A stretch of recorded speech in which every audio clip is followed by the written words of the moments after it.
น้อมระลึกถึงยังสมเด็จพระผู้มีพระภาคเจ้าองค์สมเด็จพระสัมมาสัมพุทธเจ้าผู้ตรัสรู้ชอบได้โดยพระองค์เองโดยเส้นเก้าของข้าพเจ้าขอนอบน้อมยังพระธรรมคำสอนขององค์สมเด็จพระสัมมาสัมพุทธเจ้าขอนอบน้อมอย่างพระอริยสงฆ์สาวกขององค์สมเด็จพระสัมมาสัมพุทธเจ้าและขอถวายความเคารพนอบน้อมไว้สามายังครูบาอาจารย์พระเถระเจ้าพระภิกษุสงฆ์สามเณรและขอเจริญพรมายังป่อออกไม่ออกศรัทธาเจ้าพ่อโยมแม่ผู้รับฟังอย่างรายการธรรมะยามแรงยามเย็นทางด้านสถานีวิทยุเพื่อการศึกษาพระพุทธศาสนาและวัฒนธรรม 104.5 เมกะเฮิรตซ์ออกจากห้องส่งวัดฝ่ายหินโดยความเมตตาธรรมของท่านพระอาจารย์พระครูสมุวิศวัตรวรกิจโจผู้อำนวยการสถานีวิทยุแห่งนี้ได้ฮือตนตัวแห่งอาตมภาพได้รับหน้าที่มาเป็นอุจากติธรรมมาอยู่เป็นคู่โยมพ่อโยมแม่อาตมภาพพระครูไพศาลสุตกรเจ้าอาวาสวัดทุ่งปากเกร็ดตำบลหนองหานอำเภอสันทรายจังหวัดเชียงใหม่วันนี้ก็มาอยู่กับโยมพ่อโยมแม่ในวันพัดในช่วงเย็นของวันพัดและวันศุกร์อยู่กับกันเนื้อหาสาระต่างๆเป็นสิ่งที่เรามาอู้กันเป็นข้อคิดคติธรรมให้กับโยมพ่อโยมแม่ได้รับฟัง ก่อนที่จะเข้าสู่รายการนั้นก็มาอู้ถึงความสับสุขสุขดิบกับโยมพ่อโยมแม่ท่านผู้ฟังช่วงนี้ก็เป็นช่วงฤดูฝนในช่วงพรรษาแต่ผู้คนเหล่านั้นจะไปวัดไปวาก็ต้องมีความระมัดระวังในเรื่องสุขภาพความป้องกันของเฮานั้นดีแต่ถ้าว่าโยมพ่อโยมแม่นั้นสามารถที่จะไปวัดไปวาได้ก็คือเอาบ้านนั้นเป็นวัดก็เป็นสิ่งที่จะหันจุดประสงค์แห่งการบุญอยู่ที่ไหนเฮาก็สามารถที่จะสร้างบุญญาบารมีของเฮานั้นได้ก็คือการให้ทานรักษาศีลเจริญสมาธิภาวนาสิ่งใดก็ตามถ้าจิตใจของเฮานั้นมีความมั่นคงจิตใจของเฮานั้นมีความเริ่อมใสศรัทธาในรักคำสอนขององค์สมเด็จพระสัมมาสัมพุทธเจ้าและจะทำให้เฮานั้นเกิดแห่งการกระทำในสิ่งที่ดีๆเกิดขึ้นโยมพ่อโยมแม่คนจะดีอยู่ที่ไหนมันก็ดีแต่คนบ่ดีอยู่ที่ไหนมันก็ถึงบ่ดีเป็นสิ่งที่เราจะเห็นได้ว่าคำว่าคนบ่ดีอยู่ที่ไหนบ่ดีก็คือหมายถึงว่าบุคคลที่เป็นคำว่ามีครูบาอาจารย์ที่ได้อู้ถึงว่าเขานั้นคนที่มีคำว่าธาตุยุ่งในที่นี้อยู่ที่ไหนก็ยุ่งที่หั่นอยู่ที่ไหนก็มะเมินมีแต่ความวุ่นวายเดือดร้อนเกิดขึ้นต่างๆนี้เรียกว่าบุคคลที่เป็นธาตุยุ่งมีธาตุยุ่งเป็นภาระกำลังเกิดขึ้นเป็นสิ่งที่คนเรานั้นก็จะเห็นได้ว่าบางครั้งบางคราวเราก็ลองดูว่า คนที่มีเอาตัวเองเข้าว่าและมีความเห็นแก่ตัว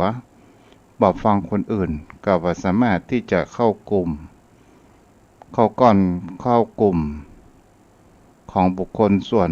มีคำว่าสามัคคีธรรมนั้นได้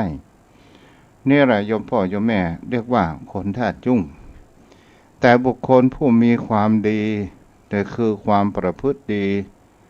ในที่นี้เป็นคนที่มีวาจาพูดจามีเหตุผล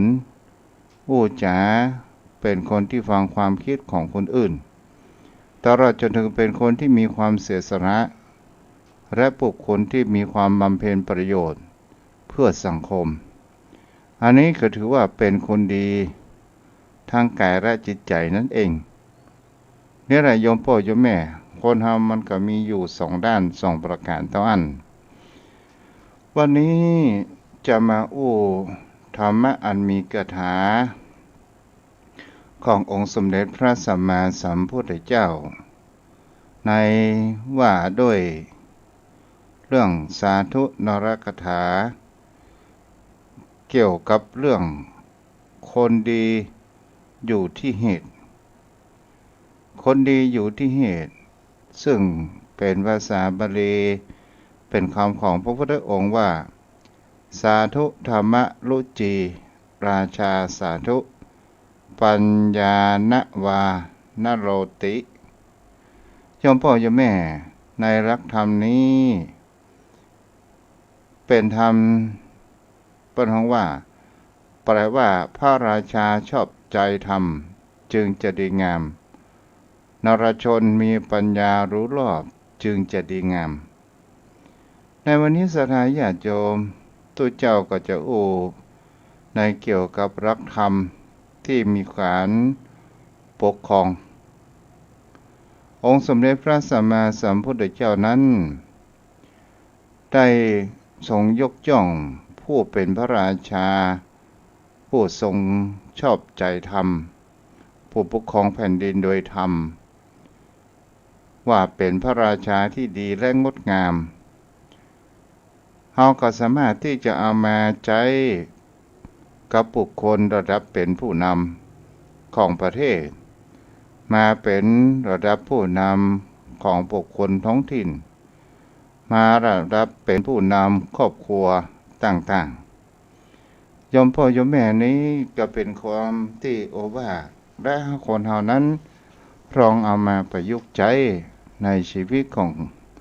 ตนตัวของคนเฮาและนำเอาไปใช้รักแห่งความเป็นผู้นำศรัทธาญาติโยมทั้งหลายในรักความเป็นของผู้นำของพระราชาที่เฮาฮู้กันว่าพระราชาองค์ใดอยู่ในทศพิธราชธรรมก็หมายถึงเขาว่ารักธรรมสำหรับปฏิบัติของพระราชาและนักปกครองซึ่งมีอยู่10ประการด้วยกันทศพิธราชธรรมในที่นี้เฮาก็ลองเอามาใช้ในการปกครองในความเป็นผู้นำโยมพ่อโยมแม่นั้นก็คอยเช็คคอยดูว่าบุคคลระดับเป็นผู้นำนั้นเขามีศีลมีธรรมมากน้อยสักเพียงใดโยมพ่อโยมแม่ทศพิธราชธรรมที่เฮาฮู้กันบางครั้งบางคราวเฮาก็อู้กันทศพิธราชธรรมมันมีอะไรอย่างพ้องเฮาก็บางครั้งบางคราวก็ตอบมาได้นั้นก็มีเป็นสิ่งที่เราจะเห็นได้ว่าประการแรกนั้นเราจะแยกอย่างใดก็ตามที่จะทำให้ผู้ใต้บังคับบัญชาหรือว่าประชาราษฎร์ให้เกิดแห่งความมั่นใจในตนตัวของผู้นำบุคคลเหล่านี้ก็จะต้องมีธรรม10ประการก็คือประการแรกนั้นก็คือคำว่าทานะหรือว่าทานในที่นี้โยมพ่อโยมแม่ก็คงจะฮู้กันซึ่งแปลเป็นไทยก็ว่าการให้ถ้าแปลเป็นเมืองก็ว่าการฮื้อก็คือการฮื้อความช่วยเหลือประชา คือการเป็นผู้ให้สงเคราะห์อนุเคราะห์ให้ราษฎรได้รับประโยชน์สุขโดยอมิสทานจะเป็นวัตถุสิ่งของเป็นธรรมทานคือให้ความรู้ความแนะนำกับบุคคลอื่นบุคคลผู้ใต้บังคับบัญชาพระราชาพระราชาหรือผู้นำนั้นก็จะต้องปกครองให้มีประโยชน์ที่สุดในความที่ว่าตัวเองนั้นเป็นผู้นำหากเรามาพอในความเป็นผู้นำเรามาพอในความเป็นครอบครัวก่อนก็ได้การให้การความร่มเย็นเป็นสุขและดำรงตนเป็นร่มโพร่มไทรแก่คนในปกครองเจ้าพ่อเจ้าแม่เฮาก็ลองดูว่าถ้าผู้นำท่านใดในครอบครัวจะเป็นสิ่งที่เฮาสามีหรือภรรยาก็ตามผู้ที่มีความเป็นใหญ่ในครอบครัวปัจจุบันเป็นช้างที่เดินพร้อมๆกันเจ้าพ่อเจ้าแม่และเฮาลองไปพอผู้นำระดับปกครองท้องถิ่นพ่อหลวงผู้นำพระสงฆ์องค์ข้าเจ้านายอำเภอเจ้าคณะอำเภอระดับได้ระดับไปเป็นผู้ว่าอย่างนี้เป็นต้นเขาได้สร้างความสงบร่มเย็นและความเป็นสุขดำรงตนเพื่อเป็นร่มโพร่มไทรแก่ผู้ได้บังคับบัญชาในการปกครองนั้นหรือไม่เจ้าพ่อเจ้าแม่เฮาก็จะหาได้อย่างกับผู้ว่าที่เป็นผู้นำที่เหมือนจะมีแห่งคำว่าเป็นผู้ว่าที่บ่มีเจ้ายศเจ้าอย่างมามีความถือเนื้อถือตัวเป็นคนที่มีความเสียสละเป็นคนที่มีการช่วยเหลือแบ่งปันผู้ว่ามีคนหนึ่งบางที่เขาหันได้ว่าได้ไปเพิ่นเขาว่าไปเอาของออกลงจำนำให้ชาวบ้านโดยการที่บ่ให้เป็นข่าวเจ้าพ่อเจ้าแม่ตอนสุดท้ายนั้นความจริงมันก็คือความจริงมันก็ต้องปรากฏเกิดขึ้นนี่ก็คือข่าวในทางที่ดีตลอดจนถึงผู้ว่าที่มีความคิดนอกกรอบช่วยเหลืออยู่จังหวัดไหนจังหวัดนั้นก็มีแต่ความร่มเย็นเจ้าพ่อเจ้าแม่ก็เป็นสิ่งที่เรานั้นจะเห็นได้ว่านี่ก็คือรักแห่งความเป็นผู้นำต่อมารักความเป็นผู้นำข้อที่สองถ้าไผ่มีข้อที่หนึ่งก็ถือว่าก็เป็นบุคคลที่แบ่งปันความสุขให้กับคนอื่นและคนที่ประการที่สองนั้นก็คือต้องมีคำว่าศีลก็คือการรักษาความสุจริตคำว่าสุจริตโยมพ่อโยมแม่บางท่านบางคนก็มีความเข้าใจแล้วบางท่านบางคนยังไม่มีความเข้าใจก็คือการรักษาความสุจริตนั้นก็หมายถึงคำว่าความประพฤติอันดีงามการสำรวมกายวาจาอันประกอบในทางด้านที่ดีและถูกต้อง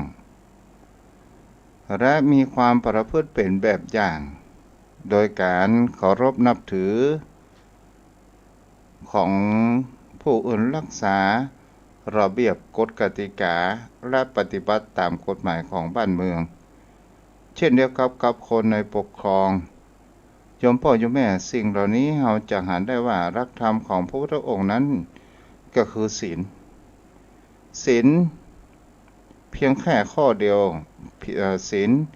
เพียงแค่นิจศีลห้าโยมพ่อโยมแม่เราก็จะเห็นได้ว่าเราแทบจะไม่ต้องไปรักษากฎหมายอย่างมากนักบุคคลใดเป็นผู้มีศีลแค่นี้มันก็มีแต่ความสงบสุขเกิดขึ้นคำว่าเป็นผู้มีศีลก็คือเป็นผู้ที่มีความสำรวม ทางกายวาจาและจิตใจและก็เป็นสิ่งที่เราได้หันว่านั้นก็คือการสั่งสมบุญญาบารมีประการหนึ่งบุคคลใดเป็นผู้มีศีลบุคคลนั้นจะเป็นบุคคลที่อยู่ที่ไหนก็จะมีแต่ความสงบสุขเกิดขึ้นที่นั่นบุคคลใดเป็นผู้มีศีลก็จะมีกลิ่นหอมฟุ้งกระจายทวนกระแสลมซึ่งมันเป็นกลิ่นหอมแห่งนามธรรมเป็นที่น่าเลื่อมใสนั่นเอง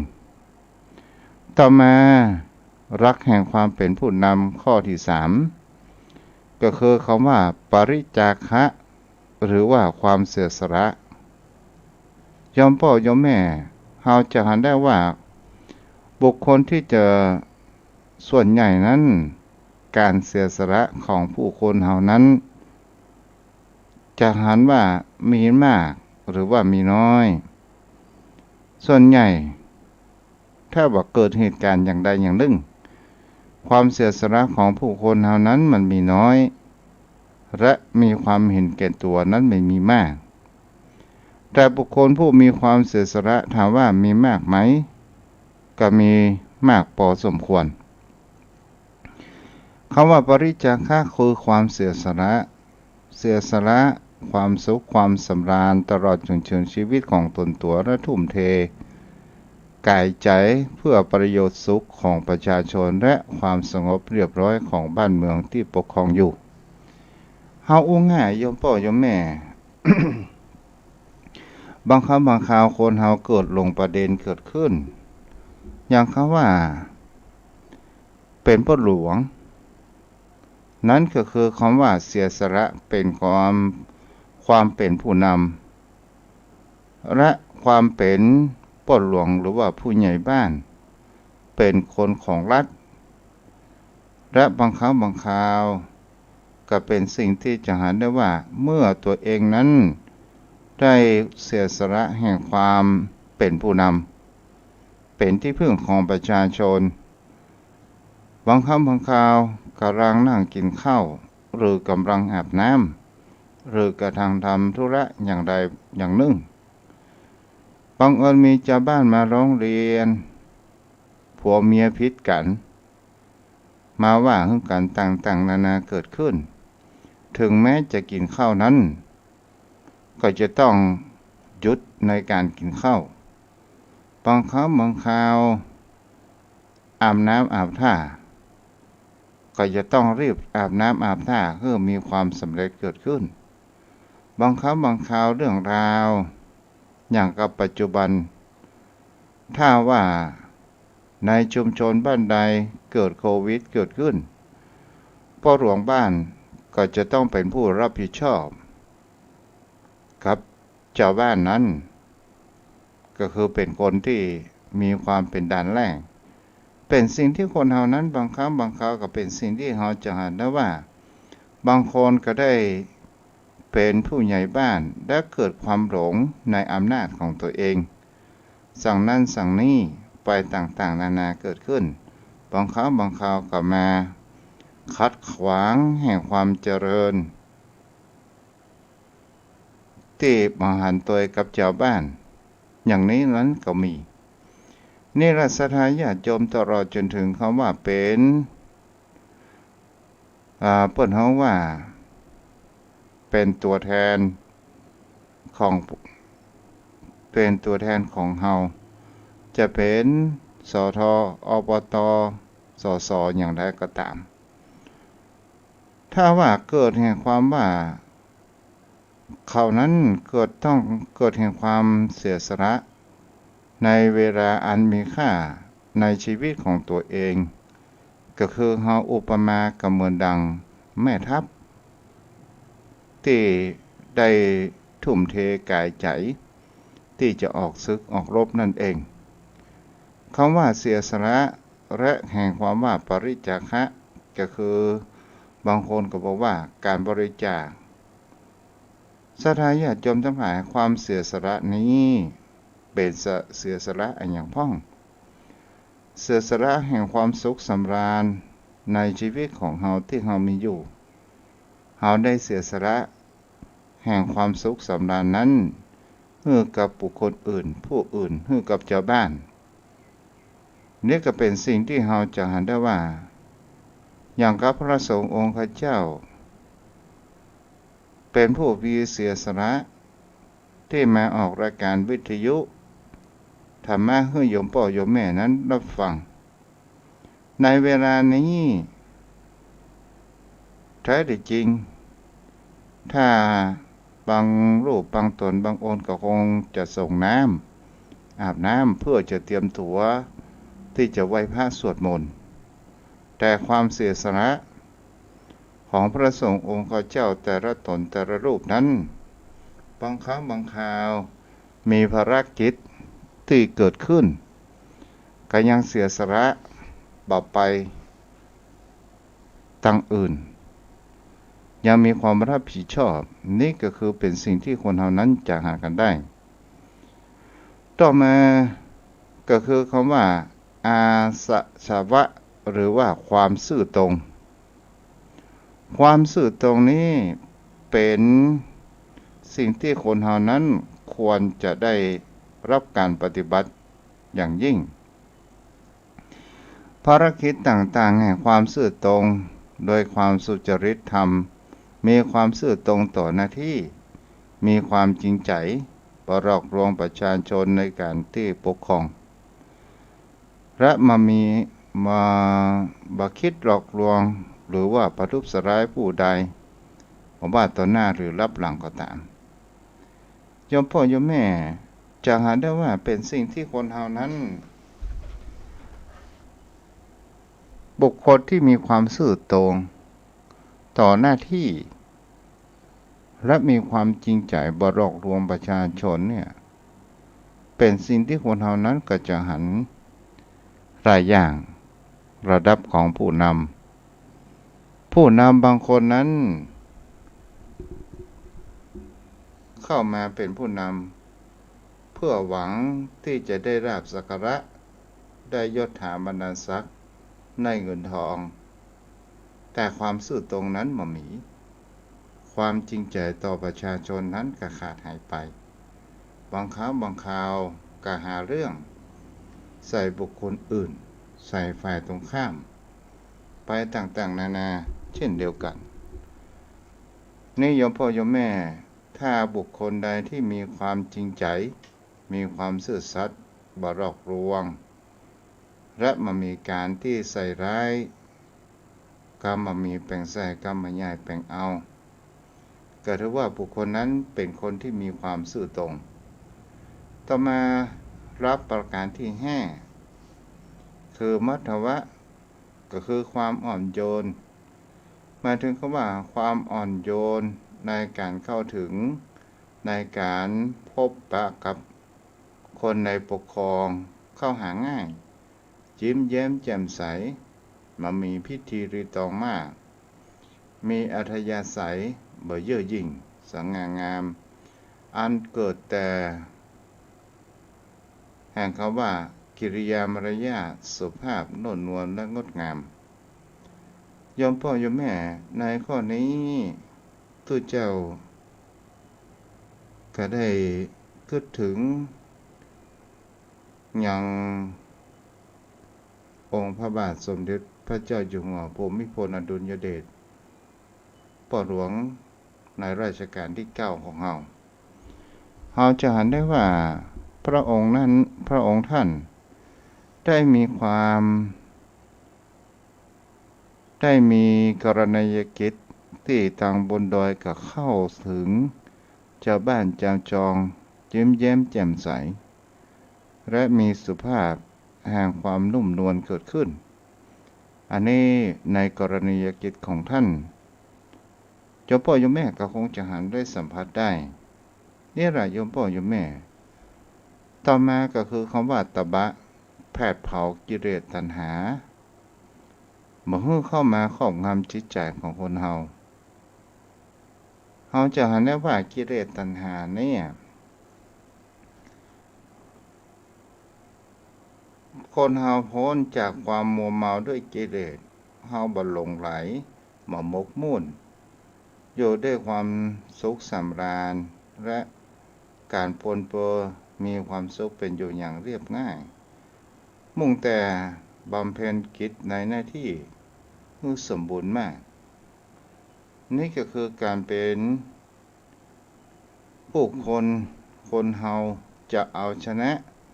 แห่งกิเลสตัณหาต่างๆที่จะเข้ามาครอบงำจิตบังคับบังคาเปิ้นฮ้องว่าผลประโยชน์มาร่อให้เฮานั้นเกิดแห่งความหลงก่อให้เกิดแห่งความโลภถ้าว่าเฮามีความหมกมุ่นอยู่ในจิตใจในสิ่งเ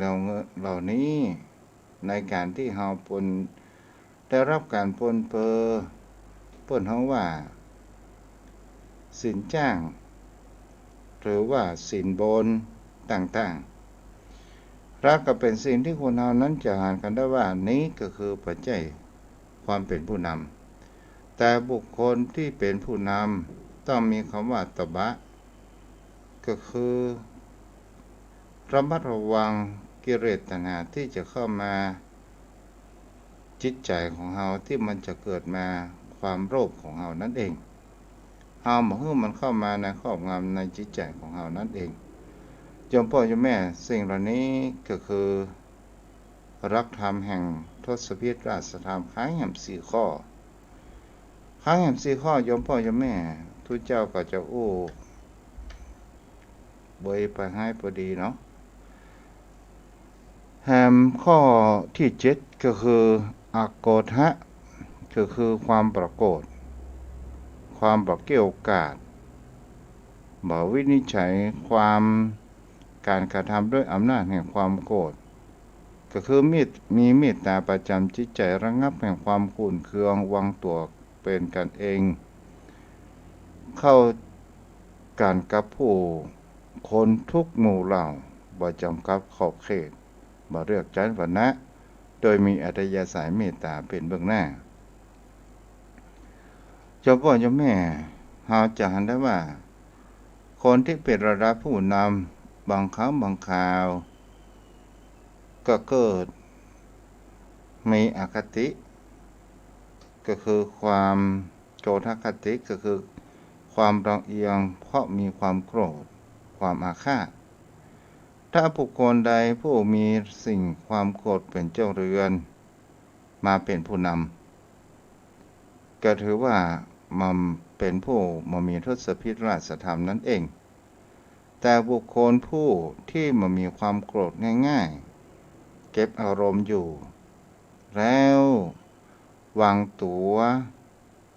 เป็นกลางวางตัวเป็นกันเองในคนทุกชั้นบอกว่าจะเป็นเศรษฐี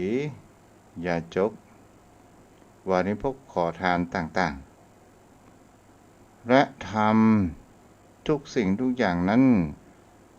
โดยอาศัยแห่งคำว่าเมตตาธรรมเป็นเบื้องต้นต่อมาข้อที่8ก็คืออวิหิงสาก็คือความบ่เบียดเบียนการที่คนเฮานั้นบ่มีความเบียดเบียนเฮาบ่หลงระเริงในอำนาจมาบีบคั้นกดขี่มีแต่ความกรุณาเป็นคนที่เหตุบ่เบียดเบียนบ่ลงโทษอาญาแก่ผู้ที่ได้ปกครองโดยความเกลียดชังบ่ทำให้พวกตนตัวพวกคนอื่นนั้นเดือดร้อนและก็มาเป็นคนมีน้ำจิตน้ำใจช่วยเหลือเกื้อกูลผู้ลำบากเดือดร้อนต่างๆด้วยกำลังความคิดกำลังกายและกำลังทรัพย์ทำหน้าที่เป็นผู้ให้ความให้หรือว่าให้ความสุขอยู่สม่ำเสมอนั่นเองเจ้าพ่อเจ้าแม่บางคราวบุคคลผู้มีอำนาจชอบในการเบียดเบียนคนอื่นกดขี่คนอื่นเฮาจะหันได้ยกในสมัยตะก่อนแก่แคว้นนี้เป็นผู้มีอำนาจบางคราวก็มีการเบียดเบียนว่า จะเอาที่ของชาวบ้านที่นี้กูจะเอาข้าก็บ่สามารถที่จะต่อกรกับแขวนพวกแขวนอย่างนั้นได้แต่ก็มีที่พวกแขวนที่เป็นคนที่มีบ่ชอบในการเรื่องเบียดเบียนชอบในการที่เป็นผู้มีน้ำใจให้กับคนอื่นอยู่เสมอกับเจ้าบ้านเจ้าจองให้ความช่วยเหลือต่างๆมายกนี้สมัยนี้โยมพ่อโยมแม่ก็คือบุคคลผู้มีอำนาจบางครั้งบางคราวก็ได้เกิดแห่งคำว่าปล่อยดิเกินกู้หนี้ยืมสินบางครั้งบางคราวเปิ้นเอาที่มาจำนองสุดท้ายก็ไปเบียดเบียนเปิ้นโดยโกงเอาคิดดอกสูงๆนั้นอย่างนี้เป็นต้นอันนี้ก็คือความเบียดเบียนประการที่9ขันติก็คือความอดทนต่อการงานต่างๆตามความเหนื่อยยากจะถูกยั่วยุยันถ้อยคำเสียดสีถากทางอย่างใดก็ตามแต่ก็มาหมดกำลังใจในแต่กรณีต่างๆหมายถึงว่าบุคคลที่เป็นระดับผู้นำต้องอดทนในการเสียดสีกรรมนินทากรรมว่ากล่าวถ้าบุคคลใดที่มีความอดทนในรับธรรมของพระพุทธเจ้าก็ถือว่าบุคคลนั้นสามารถที่จะเป็นผู้นำนั้นได้ต่อมาก็คืออวิโลทนะคือการปฏิบัติบ่ผิดปฏิบัติบ่ผิดก็คือปฏิบัติที่มันมีความคลาดเคลื่อนไปจากธรรมนองของธรรมและก็มีความยุติธรรมมีความเที่ยงตรงทั้งส่วนนิติธรรมและระเบียบแผนการปกครองประชาราษฎร์ตลอดจนถึงขนบธรรมเนียมประเพณีอันดีงามเพื่ออย่างมีความสุขเกิดขึ้นพระยมพ่อยมแม่กับสิ่งเหล่านี้ก็ถือว่าเป็นข้อทศพิธราชธรรมข้อแรกก็คือคำว่าทานข้อที่2ก็คือคำว่าศีลข้อที่3ก็คือปริจาคะความเสียสละข้อที่4ก็คืออัจฉวะคือความซื่อตรงซื่อสัตย์ข้อที่5ก็คือมัทธวะความอ่อนโยนข้อที่6ก็คือตบะคือแผดเผากิเลสตัณหามันมันเข้ามาครอบงำในจิตใจข้อที่7ก็คืออโกฏะความบอกโกรธง่ายข้อที่8ก็คืออวิหิงสาความบ่เบียดเบียนบุคคลอื่นประการที่9ขันติก็คือความอดทนและสุดท้ายก็คืออวิโลทนะคือการปฏิบัติประพฤติไปจากคานองของธรรมจารีตประเพณีต่างๆโยมพ่อโยมแม่นี่ก็คือสิ่งที่คนเรานั้นสามารถที่จะตรวจเช็คว่า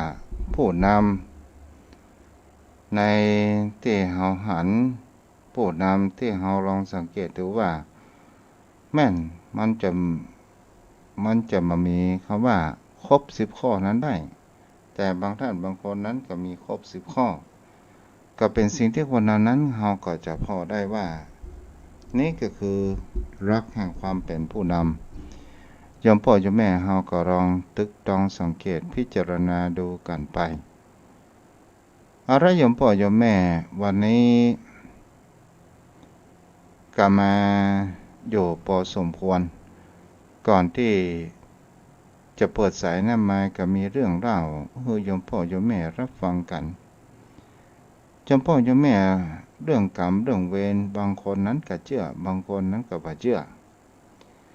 บางครั้งบางคราวคนเฮานั้นประกอบอาชีพในการที่เบียดเบียนสัตว์ใหญ่น้อยมันก็มีโยมพ่อโยมแม่มีครอบครัวหนึ่งก็คงจะเป็นคนทางภาคกลางตาชุ่ม ยายจันศรัทธาญาติโยมทั้งหลายสองผัวเมียนี้เป็นคนที่อายุมีลูกมีหลานเป็นฝั่งเป็นฝาก็ได้ทำการทำงานดีพอสมควรแต่ลูกเต้านั้นไม่ได้อยู่กับกันไม่ได้อยู่ตัวเพราะว่าเขาต้องมีครอบครัวไปเป็นอื่นมีความพลาดพลาดจากไปตาชุ่มนี้เป็นคนที่มีวัยประมาณ60ปลายและเป็นบุคคลที่ทำมาหากินเก่งแต่ถ้าว่าบ่ทำงานก็ได้ลูกเท่าก็ส่งเงินมาอยู่สม่ำเสมอแต่ตัวเองนั้นเป็นคนอยู่ว่างๆบ่เป็นบังเอิญไปประกอบแห่งคำว่าตามวิถีชนบทบ้านนอกก็ได้เอาโกงดักหนูไปใส่ดักหนูประมาณสัก10 กงศรัทธาญาติโยมทั้งหลายดักหนูตามทุ่งนาหนูนาศรัทธาญาติโยมทั้งหลายแล้วตาชุ่มนี้ก็ได้หนูมาตามความโชคดีตกมาแม่เจ้ายายจันนี่ก็เป็นคนที่ว่าโอ้ตาชุ่มได้หนูอยู่มากมายเอาละตอนนี้บัดเดี๋ยวนี้เราอยากจะกินชิ้นหนูแล้วเนาะกะตาชุ่มนั้นก็ได้เอากรงดักหนูก็มีอยู่ในกรงหั่นแล้วก็เอาไปจุ่มน้ำที่หลังบ้านหนูนั้นก็ตายยายจันนั้นก็เอามาทำครัวเอามาหนังอะไรอย่างออกลวกหนังอะไรอย่างออกขุดออกแล้วก็ผ่าเอาคนในอะไรอย่างอันบดีนั้นออกขว้างไปก็ได้ทำอย่างนี้อยู่ตลอดได้เพิ่มในการโกงดักหนูเกิดขึ้นได้เพิ่มเป็น30เพราะว่าตลาดมันค้าขายดีเกิดขึ้นตาชุ่มนี่ก็เอาโกงดักหนูใส่ดักหนูและกับวิธีการฆ่าของเขานั้นก็คือเอาโกงจุ่มน้ำวันเวลาผ่านไปศรัทธาญาติโยมทั้งหลายตกมาอยู่วันหนึ่งนั้นยายจันบอกว่ากินหนูแก่แล้วบ่เดี๋ยววันนี้อยากจะกินใส่บัวแน่นอนตาชุ่มนั้นเป็นคนที่เอาใจภรรยาของตัวเองก็อยากกินใส่บัวใส่กะทิแกงใส่กะทิต่างๆใส่กะทิก็ได้ออกไปเพื่อที่จะไปเก็บใส่บัวด้วยกันไปที่พนเขาว่าคลองน้ำที่ของเป็นของชุมชนใหญ่กว้างลึกพอสมควรเหมือนกับทะเลสาบก็ได้พากันไปเก็บใส่บัวพายเรือนั้นออกไปศรัทธาญาติโยมทั้งหลายเก็บใส่บัวไปถึงมักสักกึ่งกลางหางมะก็คือหานว่าใส่บัวงามก็ไปดึงใส่บัวบังเอิญยายจันนั้นตกน้ำศรัทธาญาติโยมทั้งหลายยายจันนั้นเป็นคนว่ายน้ำบ่เป็นแต่ตาชุ่มนั้นเป็นคนที่ว่ายน้ำเป็นตาชุ่มหันเมียของตัวเองจมน้ำอย่างนั้นก็ได้โดดลงไปช่วยแต่บังเอิญเนี่ยเป็นสิ่งที่คนเราจะหาได้ว่าตาชุ่มพละกำลังมันก็ช่วยเหลือตัวเองเกียบจะแทบจะไม่ได้เพราะว่ายายจันนั้นได้หาที่เกาะก็คือเกาะตัวเก่าสุดท้ายทั้งสองก็จมน้ำลงไปตกวันพุกแม่เจ้าศพก็ลอยขึ้นมาเรื่องนี้จะเป็นเรื่องกรรมเรื่องเวรหรือไม่โยมพ่อโยมแม่ก็ลองคิดพิจารณาดูกันเนาะกรรมเวรที่เอาหนูมุดน้ำหื้อดิกน้ำตายมันจะเป็นหรือไม่ถ้าอย่างใดโยมพ่อโยมแม่ก็สามารถที่จะโทรมาอู้จาสนทนาทำก่อนในก่อนที่จะ ยืนตรงเคารพธงชาติเคารพธงชาติโยมพ่อโยมแม่เนาะตอนนี้เราก็โทรเข้ามาได้เด้อ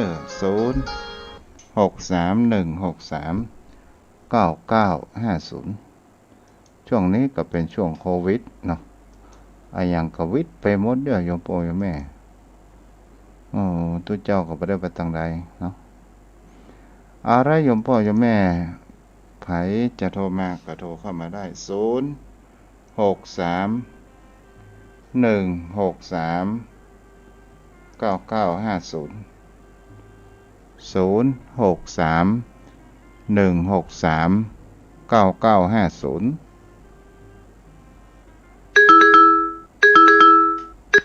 เจริญพรแม่ประกายพึกษ์ด้วยเสียเจ้ากรรมมันมีแต่เลยเจ้าท่านจ้าวันนี้นึกกำลังใจนะเจ้าผลรักษาเนาะไปแต่เจ้า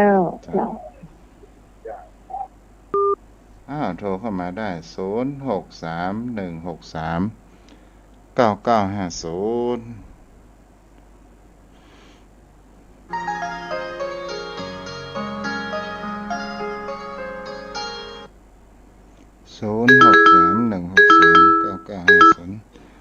เจริญพรแม่บัวบุญกราบนมัสการเจ้าตะคืนบ่ได้ฟังเจ้ากรรมไปอารับเหี่ยเป็นยังรับดีกับก่อนไปเลบานอนกลายเป็นอารับดีละนอนรับไงกรรมเวนี่มีเต้นะท่านพระครูพ่อแม่เนี่ยป่อมาอันได้2 ปีว่าแต่งงานแม่กับป่อยนะ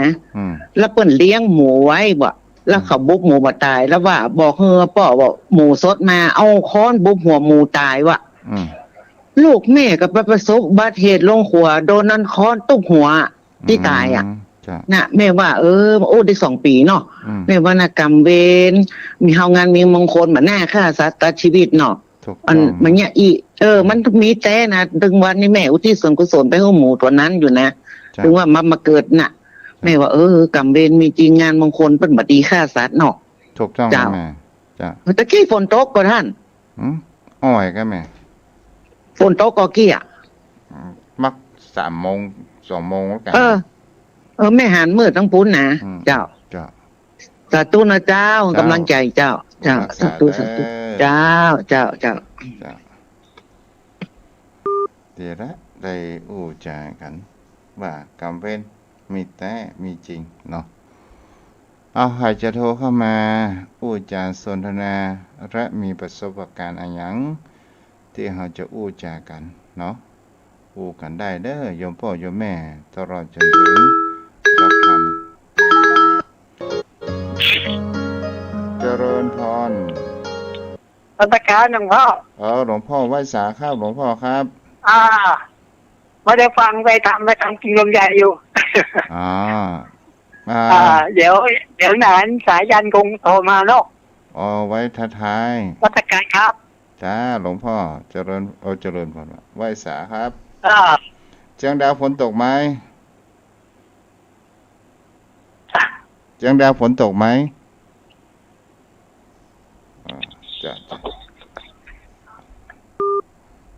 บุรักษาโทรเข้ามาเด้อ198371เอาจังไง371971ที่โทรมาบ่ได้ครับเนาะ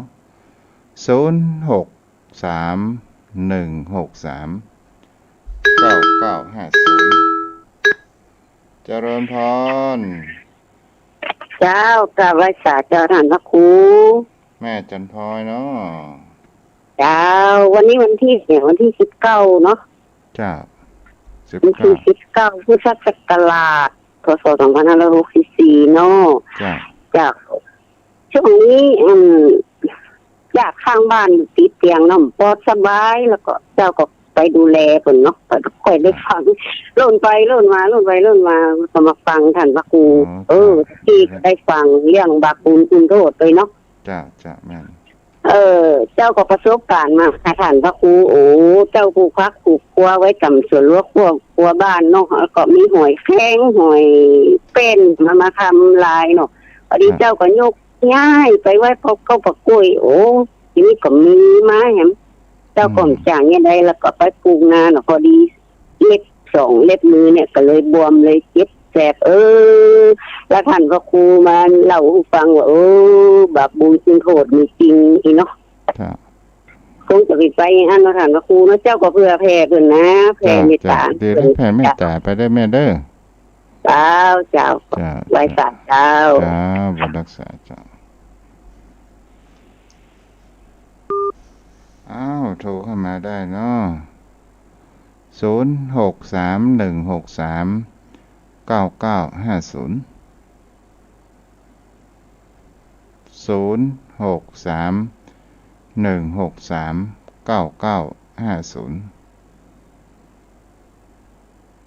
มามีไผ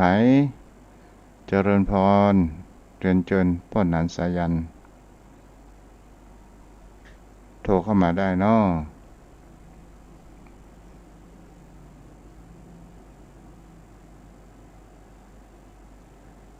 0631639950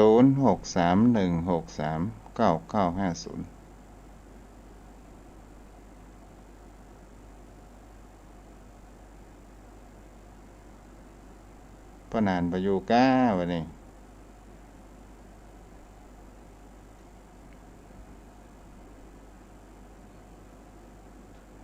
ตลอดจนถึงสถานีวิทยุขึ้นสีขาวขอให้จันพระครูนะเดี๋ยวว่าไปธุระไงที่ไหนก้าไปมาแล้วครับท่านพระคุณเจ้าขอกราบแท้ใต้ไว้สาในบารมีธรรมของท่านเจ้าครับเรื่องกรรมท่านเจ้าเฮ้ยมันเนี่ยจะได้ก็ได้อย่างนั้นเนาะยังกรรมังกฤษสามิกัลยาณังวะเพราะว่ากรรมเวรเขาสร้างไว้มันก็ตึงมาตันแต่ว่ามันจะตันเมื่อใดมันจะอาจจะพบนี้กาพบหน้ากาเนาะท่านพระคุณเจ้าเนาะกรรมเป็นข่าวพันกรรมเป็นกำเนิดกรรมเป็นที่พึ่งอาศัยเราทำกรรมใดไว้เป็นบุญหรือเป็นบาปเราจะต้องได้ผลแห่งกรรมนั้นไปจะมันเตอะท่านเจ้าเอ๋ยเขาเป็นคนทำแต่เขาก็ยอมรับเพราะว่าเขาฮู้ว่าเขาเป็นคนทำบอกว่าจะในที่มืดที่แจ้งในที่ลับเขาก็ยอมฮู้ท่านเจ้าเนาะเจ้าเพราะนั้นแต่มันก็ว่าสาครับท่านเจ้ามาก่อนเลยว่า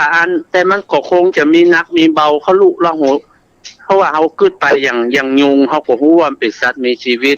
แต่ว่าเขาก็ตบมันเพราะมันนักลำไปท่านเจ้าเอ๋ยแต่ว่ามันก็คงบอกเป็นบาปกรรมนักเหมือนฆ่าจ้างฆ่าม้าแล้วท่านเจ้าเนาะมันมาเบียดเขาก่อนโดนยุง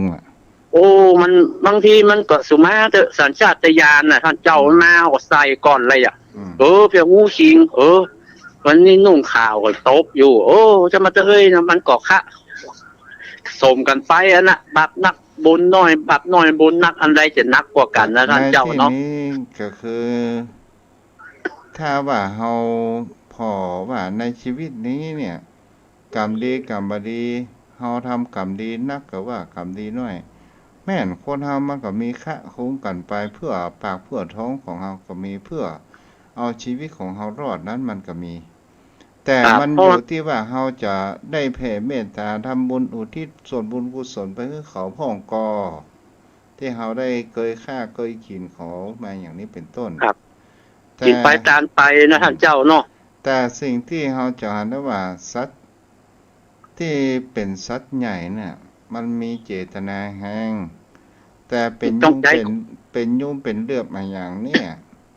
มันมาเบียดเบียนดูไม่ได้ไปเบียดมันนะมันมาหาเฮาก่อนนะท่านเจ้าเนาะเขาก็ต้องหาทางป้องกันแต่ก็รู้ว่าสัตว์นั้นมีชีวิตพยายามจะทำชีวิตให้สัตว์นั้นลุล่วงไป